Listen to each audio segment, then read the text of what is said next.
How much of a blow is that, and how serious are they? Not serious at all. If it was, they could, both of them, if we pushed them hard, could play on Saturday, but the decision was made. There's no point in us taking a risk at the stage. And yeah, I see it as a positive, really. It's kind of dealing with things that are going to be thrown at you. We've had to deal with that in the past and make late changes. You pick up injuries in the World Cup, and it's using the a little bit of adversity as a positive and how you deal with that. The chance to see Sam Costello start in, that's a big challenge for him. Yeah, absolutely, and excited for him. He's been fantastic in the squad so far in the way that he's trained and prepared and led. He's been vocal and stuff, so we've been really pleased with him. Just got a couple of the wider issues after the later league. We just saw come from the chief executives, the new chief executive press conference. Also very impressive, given that you said you weren't aware of some of the things going on. You just pleased to see that things seem to be returning to an even keel. Yeah, I just want to wish Abby all the best in the new role. It's not going to be for a while now until she actually starts. Haven't spoken to her face to face. I've had a Zoom call with her when we were in Switzerland, which unfortunately the reception wasn't the best. But just want to wish her all the best. And Vale incident, this is quite a lot of confusion over it. Will Rugby have appealed? Yeah, I've got no comment on their Vale thing. That's last weekend. We're just focusing on our role and focusing on ourselves and focusing on South Africa. Not so much on the incident, but is the fact there's confusion over whether it was or it wasn't. Does that affect the way you're coaching, tackling all that area? No. Yeah, I don't want to get into it. Like I said, we're focusing on ourselves and not the past. Okay. What are you looking for from the team Nessa? Probably for us is what I've been really pleased with is the physicality that we've brought into the first couple of games. We were disappointed with the way we managed probably the last 10 minutes and shot ourselves in the foot in terms of not being accurate enough in that last 10 minutes. So that's something we've spoken about and focus just so that we're clear, we get clear information and communication with the group. And sometimes when you lose and things don't go the best possible way, it's the best learning for a team to have. And so we've been through that, and we've spoken quite a lot about it this week. An awful lot of changes again, but I guess you've gone back a bit towards the first team you put out. Yeah, there was always going to be some changes, and we felt that we've been so impressed with this group of players in terms of the effort that everyone's put in, and then as it turned out, there was an opportunity for us to give everyone a chance to put their hand up. There's a couple of players that haven't been involved a lot. They'll have to have pretty good games on the weekend. But from a coaching point of view, we've felt that the time that we've had together, we've increased the depth and within the squad and the competition within the squad. So that's a real positive. And there's a small part of this group why players are getting an opportunity is the short-term goal is doing well and preparing well for the World Cup and potentially covering ourselves if we do pick up injuries. And we're seeing not just with us, but a number of teams are picking up 1 or 2 injuries, and so you've got to have players that have been with you for that period, have had some game time hopefully, and have been training with the squad. But there's also a little bit of forward thinking in terms of post World Cup and players that won't be available and starting to think about the next cycle. Jack, sitting next to you again, we're all thinking that means he's going to be a World Cup captain, are we right? I said probably we'd have 3 different captains. I didn't say definitely. So, look, he did a great job in the first game, and he gets another chance to lead the team out on Saturday. And Tane, we named the team early on Monday. We had to wait for Tane's HIA assessment, and he passed that, so we were able to put him on the bench, and Jack gets another start at 7 and a chance to lead the team again. Jack, looking forward to it? Yeah, looking forward. Yeah, it'll be a tough game down the weekend, but looking forward to it. Now, how much is the squad able to just concentrate on this game, knowing that there's the World Cup squad announcement on Monday? not looking too far forward into Monday, because we know we've got Saturday coming up, and that's our main focus, because just want to go out and put a performance in, and if you think too far ahead, then that might hinder the performance on the weekend. So yeah, we got Saturday to go to first. Pleased about the physicality. Is this the ultimate test of that physicality? Yeah, definitely. They're a physical team, but I think we can take our confidence over the last 2 games to go into it, and yeah, it'll be a real test. And they've gone really strong, especially up front. Is that what you wanted? Yeah, definitely. We know that the outfit that they can put out, whatever team they put out is going to be tough, and I know they're big ball carriers and they're strong. So yeah, it'll be good on the weekend. One final one to you, Warren. The announcement on Monday. How close to your 33 games European? I think we're getting a little bit closer, but like I said, there's an opportunity for players on Saturday again, and we'll come back as a coaching group on Saturday here after the game and finalise the squad and talk to the conditioners and the medics. Is there any medical updates that we need to be aware of, and some players are carrying injuries. We're confident that those players who are carrying injuries are going to be available for that first game against Fiji. So we just need to get that balance right in terms of doing that, and then naming the squad on Monday. A lot of looking at the fact that Dan's taken but not the people can't understand that you look at the situation. Have you been having conversations with, especially in 10 to players, what do you think of the leadership squad about cover, because you're 1 or 2 inches away from union infection, and if individuals around there. Yeah, we had Bradley Robertson today. So called him as covered for the weekend potentially if we did pick up any more knocks, and just gives us a bit of depth with that. We've got 4 10s. We're confident that both 10s.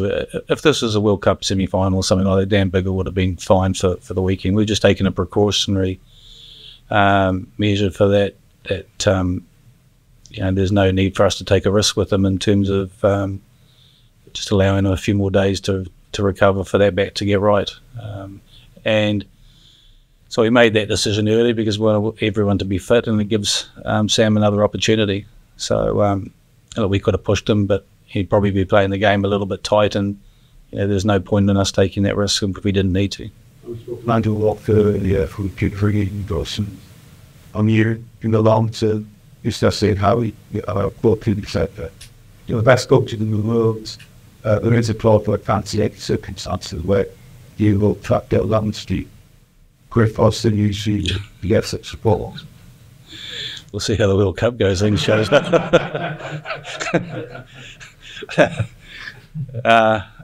I'm just focusing on the short term. I've never been a person who thinks long term too much in terms of my own personal situation. I'm a great believer in what will be.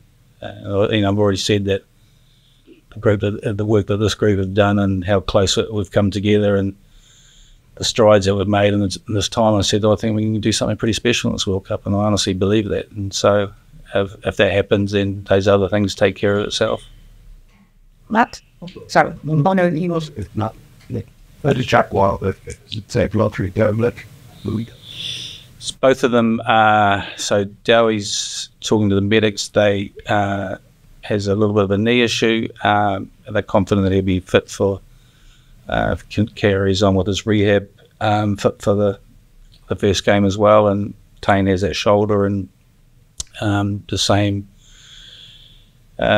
prognosis of him in terms of being available either for the first game or the second game. So and with guys carrying little niggles and knocks and stuff, that's a balancing act for us as a coaching team when we make the selection about how many players that we do go into the World Cup carrying small niggles, knowing that they are either will be available for the first or second game. So we've got to get that balance right, and that'll be the discussions that we have on Saturday. We have in the past gone to World Cups carrying players with niggles and injuries that are going to take 2 or 3 weeks to come right, and that may be the case, but it's just depending on what sort of risks that you do potentially take. just on Johnny Williams. Nice cut, but obviously they get a run. They playing for the Blitz in the squad, or given they're coming back from injuries, are you going to consider what can also do but might not be ready? Yeah, I think had a chat with both of them in terms of they're well aware of the situation where they're in. You know, so it's not. I'm not looking for an 80-minute performance in terms of that because they haven't had a lot of rugby. But it's, you know, then I think they're pretty well aware they've got to go out and give a really strong performance to be able to put their hand up. You know, considering the work that the other players have done and how long that they've been in the squad. So you know they've been unlucky from that point of view, but they both get an opportunity on Saturday. Can you just talk us through what Saturday night, Sunday, and Potentially Monday morning will look like for you and the other coaches? Yeah, it was Saturday night. It's just finalising the squad. I said we'll get a pretty detailed injury update in terms of all the players in the squad. One's carrying knocks when they can return to full-time training when they're available, and then Sunday will be a rehash of that sort of, and potentially there may be one or two decisions which has happened in the past where we're still undecided, where you might sleep on it and we'll just make a final decision potentially on the Sunday, and then it's a matter of on Monday at some stage notifying the players and then announcing the squad. We haven't got a time, have we? It may change, but it's 11 at the moment. Yeah, 11, yeah. will you inform the players in a meeting or individually? What's that? Will you inform the players in a team meeting or will it be individually? Be individually, yep. Warren, that's obviously being your press. How do you think you can carry that maybe that was for Oh, there won't be. We're pretty confident there won't hopefully be any doubts. There may be one or two, and that's probably about the number that you're talking about. So it's when they can get back to full training. I think it's the important thing. And if you look at the draw, you want to go. Obviously got to go fully loaded for the first game. You look into the Portugal game, and with a 6-day turnaround, there'll be changes. Then you've got 8 days to Australia, where you'll be a strong side again, and then a 13-day turnaround where hopefully everyone gets an opportunity to recover from any bangs and bruises before you play Georgia. So I think there's less pressure in this tournament than there has been in the past when you've had 4-day turnarounds and stuff, when that's had quite a significant impact on the squad. So yeah, that's a discussion we'll have in terms of risk, in terms of how many we can carry. Because we saw Tim Bash and get that bang on the head. What kind of week is he now? How much has he been able to get him? He's had a full week with us, yeah, from Monday. He passed his HIA 2 and 3, no problem at all. He felt fine after the game. He felt fine when he was on the field. It wasn't. It was an independent doctor who had a look and said that they wanted him to have an HIA. Just to pick up on Amish's point, are you concerned at all that the clarity, as someone who's always been very forthright, need for player welfare to be paramount, but mental and physical? The message is being sent to players at the moment in the light of what's happened to Vale. First it was yellow, then it was red, then it was yellow, now it could be red again. What kind of messages is it? I think for all of us, all we want is certainty and clarity, and that's what you're hoping for. From the referees, not just from the officials, not from just those sorts of situations, but any sort of situation in the game. So you feel you're able to tell players at the moment, this is the correct technique. You won't be penalised if you did it this way. Yes. So why do you think Owen Farrell is in the situation he's in? Look, I've already said I don't want to talk about the Owen Farrell situation. I mean, that's already been. We've spoken about that last week, and it's not. This is the first time we've had a chance to talk to you.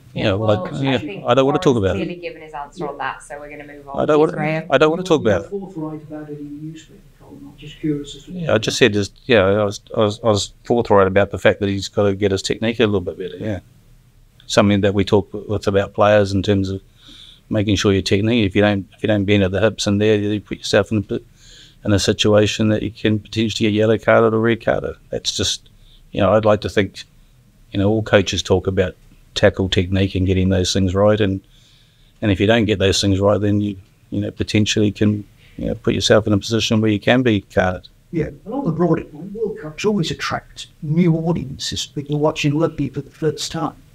They're going to be confused by this situation. Yeah, I'm not sure. I don't know the answer to that. I'm just waiting to see what the final outcome of that is. Like I said before, everyone wants clarity and certainty about all aspects of the game. Okay, how many United States get you in? 6 months was the board in Paratoi efter Africa. Mae wedi bod yn wythnos da. Dwi'n eitha cyffroesi i mi mas ar y penwythnos a wain yn mynd i Africa. Dwi'n gallu cymryd lot o hyder mas o'r 2 gêm diwetha. Mae'n rydyn yn yr amddiffyn, ond bydd e'n gêm galed ar y penwythnos. Ie, mae'n bendant mi oedd yn gêm i chi y blaenwyr hefyd. Sut ydych chi'n disgwyl i'r Africa cael y ddosan? Yn union fel bod wedi arfer y ddosan yn gryf yn y blaenwyr, neu beth ydych chi'n disgwyl? Ydyn, ie, yng Nghymru fel eto, ni'n gwybod bod nhw'n mas yn gryf a just byddwn ni trial ymateb gyda nhw fel yn gyda'r physicality a erion o'r gym. So, ie, bydd e'n galed. Ac yn ola, faint mae'r gêm yma dy Sadwrn yn mynd i ella newid meddyliau yr hyfforddwyr efo'r garfan yn cael ei enwi di llun, neu di'r chwaraewyr sy'n cael bwyntio ar y gêm yma dy Sadwrn? Mae'r chwaraewyr sy'n canolbwyntio ar dy Sadwrn. Beth sy'n digwydd ar ôl, ond mae swydd yn ei cyntaf na dy Sadwrn a mae rhaid canolbwyntio ar hwnna a roi'r perfform y gorau ni gallu mas hwnna a trio mynd a cael y buddugoliaeth. A jyst falle di fflwp pobl arall ar ôl ni, ond am yna ni jyst canolbwyntio ar dy Sadwrn.